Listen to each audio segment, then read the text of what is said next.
हमारे यहाँ पहला सवाल ये नहीं होता कि उसने ये क्यों किया, हम पूछते हैं वो वहाँ क्यों थी। और ये एक लाइन ना जाने कितनी जिंदगियां बर्बाद कर देती है, कितने विक्टिम्स को चुप रहने पे मजबूर कर देती है, कितनी जिंदगियां ट्रायल पर ला के छोड़ देती है।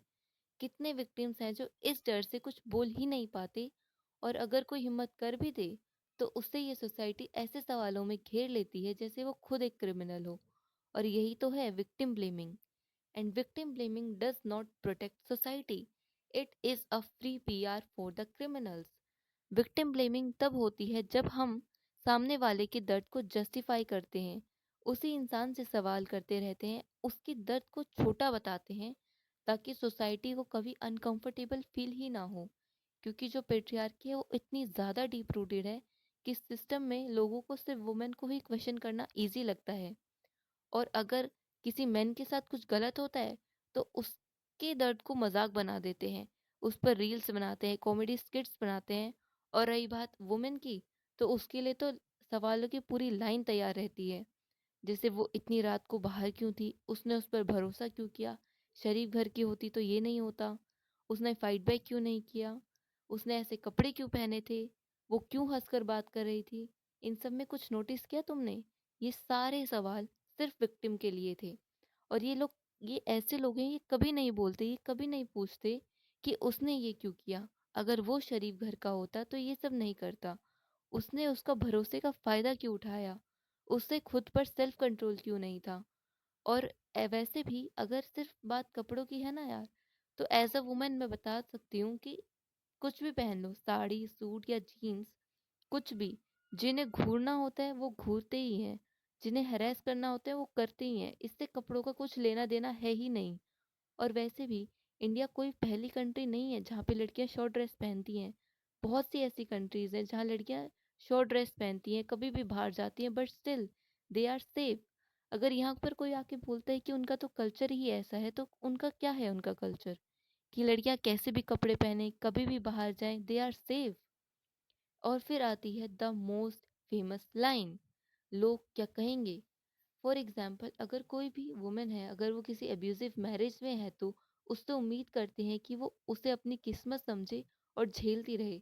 सोसाइटी उसके एंड्योरेंस को ग्लोरीफाई करती है, उसके सारे दर्द को इतना बड़ा चढ़ाकर बोलते हैं और उसकी चुप्पी को उसकी स्ट्रेंथ बता देते हैं। एंड इन केस अगर कोई वुमेन जो कि विक्टिम है किसी भी चीज़ की, अगर वो अपना स्टैंड लेती है तो ये उसका कैरेक्टर असैसिनेशन कर देते हैं, उसे कैरेक्टर लेस तक बोल देते हैं, उससे तरह तरह के सवाल करते हैं जिससे उसको खुद ही रिग्रेट हो जाता है कि उसने अपने लिए स्टैंड लिया ही क्यों। Why it's actually dangerous, it teaches the predators how to hide.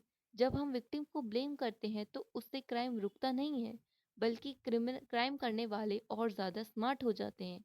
फिर वो भी ऐसे ही वर्ड्स यूज़ करते हैं जैसे ताली एक हाथ से नहीं बजती, उसने भी कुछ किया होगा तभी तो कुछ हुआ होगा।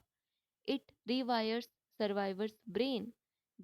जो विक्टिम्स होते हैं वो उसी ट्रॉमा को बार बार जीते हैं, वो उस गिल्ट में जीते हैं जो उनका है भी नहीं। फॉर एग्जाम्पल, कोई विक्टिम है, उसे बार बार अगर यही बोलते रहेंगे कि अगर उसने ऐसे कपड़े नहीं पहने होते तो ये नहीं होता, बाहर नहीं गई होती तो ऐसा नहीं होता, तो कहीं ना कहीं ये उसके लिए ही गिल्ट हो जाता है कि शायद शायद अगर मैं ऐसा नहीं करती तो मेरे साथ ऐसा नहीं होता, जो कि बिल्कुल भी सही नहीं है। It creates repeated cycles. Victim blaming से क्राइम नहीं रुकता, बल्कि और ज़्यादा हो जाता है, क्योंकि विक्टिम ब्लेमिंग से क्रिमिनल को कॉन्फिडेंस मिलता है। विक्टिम ब्लेमिंग से क्राइम रुकता नहीं बल्कि और ज़्यादा हो जाता है। और अगर हम लोग एज अ सोसाइटी जितना एक विक्टिम को ब्लेम करते हैं, अगर उतना ही एक क्रिमिनल को ब्लेम करें ना, तो आधे से ज़्यादा क्राइम्स तो कम हो सकते हैं। पर ऐसा होता नहीं है। Victim blaming is self comfort disguised as morality. For example, जब सोसाइटी कहती है इट्स हर फॉल्ट, तो कहीं ना कहीं उनके दिमाग में चल रहा होता है कि अगर मैं ऐसा बिहेव नहीं करूंगी that means I am safe. But are you really safe? अगर सिर्फ छोटे कपड़े पहनने और देर रात बाहर जाने से ही क्राइम हो रहे होते, तो ऐसे ना चाहे बहुत क्राइम्स हैं जहाँ पे इनमें से कोई भी सिचुएशन नहीं थी बट स्टिल क्राइम हुआ।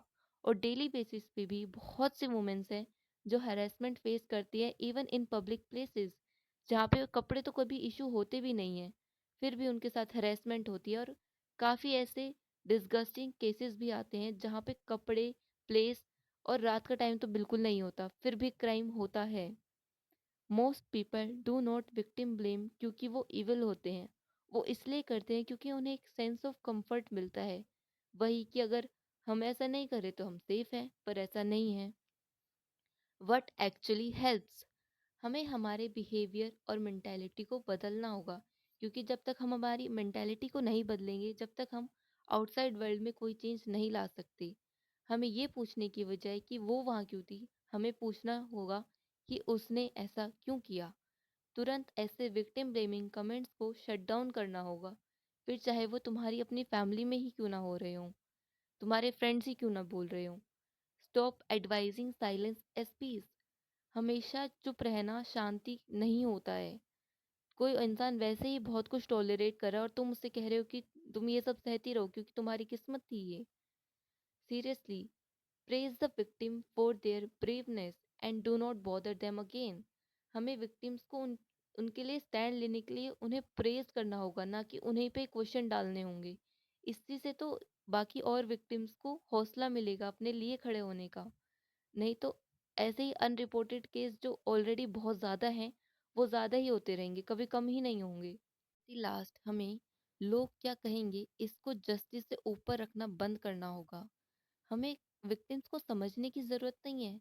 हमने जो उनके ऊपर एक नीड डाल रखी है ना, ये प्रूव करने की, हाँ मैं विक्टिम हूँ, हमें इससे उन्हें आज़ाद करने की ज़रूरत है। एंड एट द लास्ट मैं यही कहूँगी कि एक ऐसी सोसाइटी जो विक्टिम को ही ब्लेम करे वो कभी सेफ सोसाइटी हो ही नहीं सकती। वो बस चुप है। And silence has never meant justice.